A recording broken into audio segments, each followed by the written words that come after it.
So here we are on day 3 of our Soul Food Walk pilgrimage, and thankfully we're finishing early today because we're at the wonderful Tring Brewery, and I've got 2 friends here who are going to introduce themselves to you. Hello, my name's Jared. I do the events and a bit of PR and social media for Tring Brewery. And I'm Hugh Bellis, I'm the rector in Tring. And so as we've done with our previous conversations this week, one of the first questions for the 2 of you is, you're a parish priest, Jared, you're doing your great work here with social media and PR with Tring Brewery.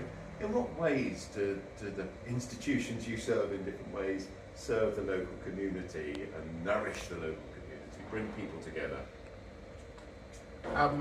Well, we obviously do services for all kinds of stages in people's life, but also celebrate the major events of the year, whether that's a patronal festival, which is celebrating the life of Tring really as a whole, or things like harvest and weddings and funerals. And so many of those events are actually just about bringing people together, and we've been incredibly fortunate because Tring Brewery have always been great supporters of those, and there's no better way of bringing people together than food and drink. And so we very often have a brewery bar at all of those events. Yep, and likewise I can echo that. So I think one of the lights was probably the sensor one. No, it's gone. Yes, we'll get into the light.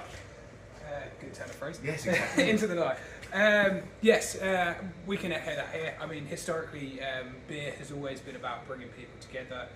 When we do the brewery tours here, we tell visitors that a lot of the earliest civilizations, the Aztecs, the Babylonians, the Mayans, they were all big brewing cultures, and a lot of their, even their religious rituals centered around the brewing of beer and the kind of convivial consumption of ale in one another's company, and that's kind of followed through right the way to the present day, and we like to be champions of that.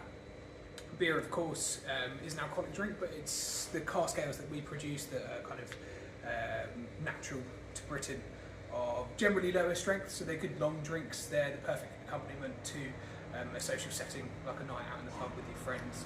Of course we encourage people to drink mindfully, but as I say, the kind of products that we're used to, they're an accompaniment to these gatherings, to these occasions. So we like it to be a bit of a backdrop to that. But then, as kind of Hugh alluded to, we like to muck in and do bars, host events where we can. And a lot of it we like to do with native charity, which we like to think feeds back into the local pub as well. So in terms of history, there's something called a parish ale, which would be organised by the church wardens as fundraisers to pay for the building. And in many ways what we do at our patronal festival with a bar at it is exactly that, which used to be. Apparently the word bridal comes from a fundraiser for brides and ale, where you would raise money for the young couple. But disappointingly, funeral, that's a totally different root of the word, and so it's Richard and I looked into the etymology of these things, because Richard being the brewery owner. Yes, and yeah, like you said, it's quite a connection actually with the patronal ales. Is that what you said they were called? A parish ale. Parish ale, yeah. I was doing my research, and yeah, as we kind of tell people on the tours again, a lot of the first initial commercial-sized brew houses in the UK were monastic brew houses. They served to cater for the thousands of pilgrims that had passed through the wall, and conveniently that helped raise the funds to keep these big, beautiful buildings, those of which we only have a few of, still left today. But it's not uncommon for people to do similar things. There'll be festivals, events, and they will raise money in the name of the church, in the name of the abbey, the monastery, to keep these big grandiose buildings sustained through to the day. So there's quite that historic link there as well. 2 of the other big things which we do in partnership with the brewery are at harvest we have beer and hymns. We sing all of our favourite harvest songs, and we do that, we've either done it here in the brewery or we do it in one of our village churches, especially one of the villages which has still got a farming tradition. And then also at Christmas we do carols and beers, and we do that in the churchyard one night leading up to Christmas. And this is definitely something about beer which helps the singing.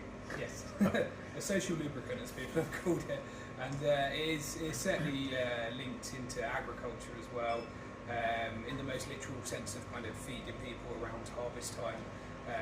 Everything that we produce here is kind of intrinsically linked to hop growing, to malting, to the farming of grains. So it all has that kind of link back to foodstuffs. It was an essential foodstuff at one point in time. The Industrial Revolution, a lot of people got their calorific intake from beer because they were very lucky to get 3 or 4 hot meals a week. So yeah, it's always kind of operated in a similar realm, kind of a cycle of life, so to speak. All of the spent grains that we finished brewing with here, they're returned to the land quite literally. They go a matter of yards around the corner and they're used as feed for the animals on Dunsey Farm. So there's that kind of nice cyclical side of brewing as well. It's really great. I was quite struck when you began by talking about life events and the place of the church in that. While we were out in the brewery shop, there was a couple of ladies there who were talking about which beers they're getting because there's a big birthday celebration coming up, and so again that place of both institutions in some of the big celebrations of people's lives. Thank you both so much for your time this afternoon. I really appreciated it. Just out of interest, are all these barrels counted?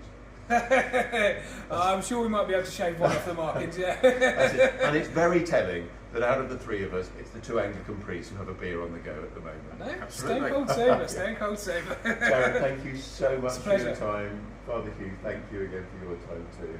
And today Neil's in charge of the camera because I've got other things in my hand. Cheers. Cheers.